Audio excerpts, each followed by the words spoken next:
केजरीवाल सरकार की बड़ी पहल, देश में पहली बार दिल्ली में रोबोट से बुझेगी आग।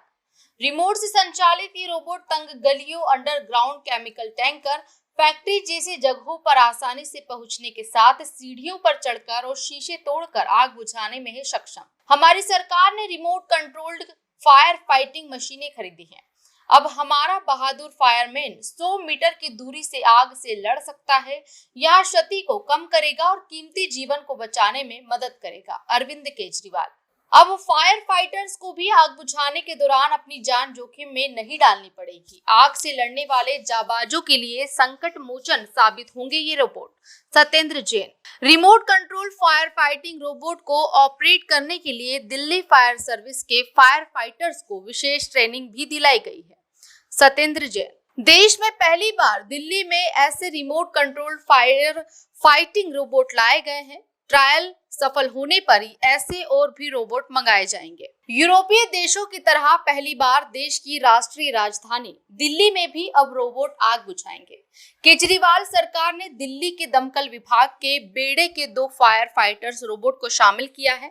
रोबोट की मदद से आग बुझाने वाला दिल्ली देश का संभवतः पहला राज्य बन गया है। ये remote control fire fighting robot Delhi के तंग गलियों, गोदाम, बेसमेंट, जंगल की आग, फोर्सेबल एंट्री पॉइंट, अंडरग्राउंड या ह्यूमन रिस्क वाले तमाम इलाकों, तेल एवं केमिकल टैंकर, फैक्ट्री जैसी जगहों पर आसानी से पहुंचकर और सीढ़ियों पर चढ़कर शीशे तोड़कर आग बुझाने में सक्षम है।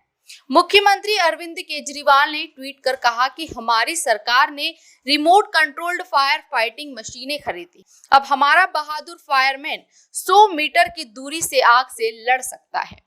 यह क्षति को कम करेगा और कीमती जीवन को बचाने में मदद करेगा।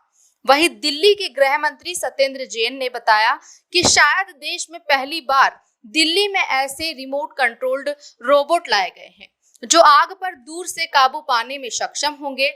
फिलहाल केजरीवाल सरकार ने अभी 2 रोबोट मंगाए हैं। ट्रायल सफल होने पर ऐसे और भी रोबोट मंगाए जाएंगे। गृह मंत्री सत्येंद्र जैन ने कहा कि रिमोट कंट्रोल रोबोट आग से लड़ने वाले जाबाजों के लिए संकट मोचन साबित होंगे। इनके आने के बाद दमकल विभाग के कर्मचारियों को अपनी जान जोखिम में नहीं डालनी पड़ेगी।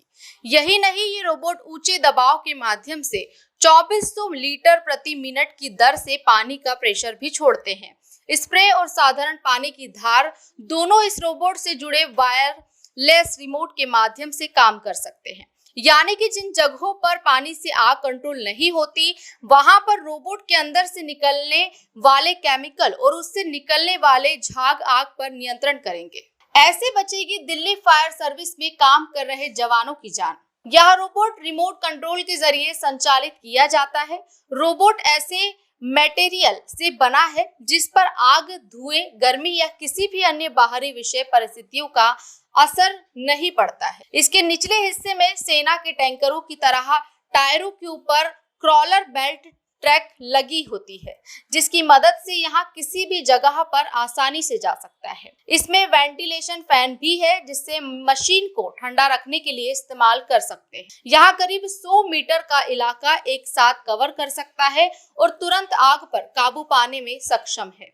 जहां आग बुझाने के लिए खुद दमकल कर्मियों को अपनी जान हथेली पर रखकर आग में झुलसना पड़ता था, वहीं उनका यह काम फायर फाइटर रोबोट करेंगे और वे सुरक्षित रहेंगे। ऐसे काम करता है रोबोट। दिल्ली फायर सर्विस के डायरेक्टर अतुल गर्ग ने बताया कि दमकल में लगे पानी के पाइप रोबोट में फिट हो जाते हैं। रिमोट से इसे आग वाले जगह की तरफ भेजा जाता है। इमारत में आग लगी के धुएं को रोबोट अपने वेंटिलेशन सिस्टम से बाहर निकालता है। रोबोट 1 मिनट में 2400 लीटर पानी छिड़कता है। इनमें लगा स्प्रे पानी को छोटी बूंदों में बांटकर 100 मीटर दूर तक फेंकता है।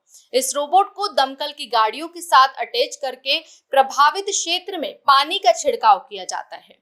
इसमें 60 लीटर का डीजल फ्यूल टैंक लगा है। खास बात यह है कि ये रोबोट 360 डिग्री पर रोटेट भी हो जाते हैं। इससे तंग गलियों में इसे ऑपरेट किया जा सकता है। फायर कर्मियों को दी गई है स्पेशल ट्रेनिंग। दिल्ली के गृह मंत्री सत्येंद्र जैन ने बताया कि रोबोट को ऑपरेट करने के लिए दिल्ली फायर सर्विस के फायर फाइटर्स को विशेष ट्रेनिंग भी दिलाई गई है। एक अलग SOP भी बनाई गई है जिसका पालन करते हुए आग पर काबू पाने के लिए किया जाएगा। इसमें मुख्य रूप से यहाँ बताया गया है कि इसका इस्तेमाल कब, कैसे और किस तरह की घटनाओं के दौरान करना है।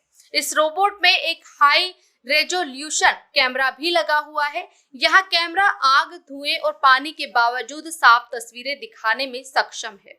रोबोट के पिछले हिस्से में कनेक्टर लगे हैं जिसमें पाइप लगाकर इसे वाटर टैंकर से कनेक्ट किया जाता है। इसके ऊपरी हिस्से पर एक बड़ा पंखा लगा हुआ है जो ना केवल एग्जॉस्ट फैन की तरह धुएं को बाहर फेंकने का काम करता है, बल्कि पानी की बौछारों को दूर तक पहुंचाने में भी मदद करता है। ऑस्ट्रेलिया से खरीदा गया है यह रोबोट। मंत्री सत्येंद्र जैन ने बताया कि भीषण गर्मी के दिनों में अक्सर आग लगने की घटनाएं सामने आती हैं, जिसमें अब यहाँ रोबोट मददगार साबित होने वाले हैं। इन्हें ऑस्ट्रेलिया की एक कंपनी से खरीदा गया था। कुछ माह पहले टिकरी कलाम के पीवीसी मार्केट में लगी आग को बुझाने के लिए पहली बार विदेश से मंगाए गए एक रोबोट की मदद ली गई थी। आग को बुझाने के लिए दमकल कर्मी 2 घंटे से मशक्कत कर रहे थे, उस पर रोबोट ने महज आधे घंटे में ही काबू पा लिया। रोबोटिक फायर फाइटिंग मशीन की खूबियां। यह रोबोट 300 मीटर की दूरी से रिमोट के जरिए संचालित किया जा सकता है। आग, धुआं, गर्मी या किसी भी अन्य विषम परिस्थितियों का असर नहीं होगा। रिमोट कंट्रोल के जरिए इसे आगजनी वाले इलाके में अंदर भेजा जा सकता है। इसमें सेना के टैंकरों की तरह ट्रैक सिस्टम लगा हुआ है। इसके जरिए यहाँ रोबोट सीढ़ियों पर भी आसानी से चल सकता है। ऊंची इमारतों, फैक्ट्रियों, अंडरग्राउंड जगहों पर आग बुझाने में इस रोबोट का इस्तेमाल आसानी से किया जा सकता है। इसमें 140 हॉर्स पावर का इंजन लगा हुआ है। साथ ही पानी की बौछार के लिए कई नोजल लगे हुए हैं। इसमें जरूरत के हिसाब से बदलाव किया जा सकता है। यह रोबोट 4 किलोमीटर प्रति घंटा की रफ्तार से चल सकता है। रोबोट के आगे वाले हिस्से में सेंसर और कैमरा लगा है। सेंसर आग के नजदीक जाकर वहां के तापमान के मुताबिक अलग अलग तरह से पानी के फव्वारे छोड़ेगा। रोबोट के आगे के हिस्से में विभिन्न प्रकार के उपकरण भी लगाए जा सकते हैं। इसकी मदद से ये खिड़की अथवा दरवाजे को तोड़कर अंदर तक आग बुझा सकता है।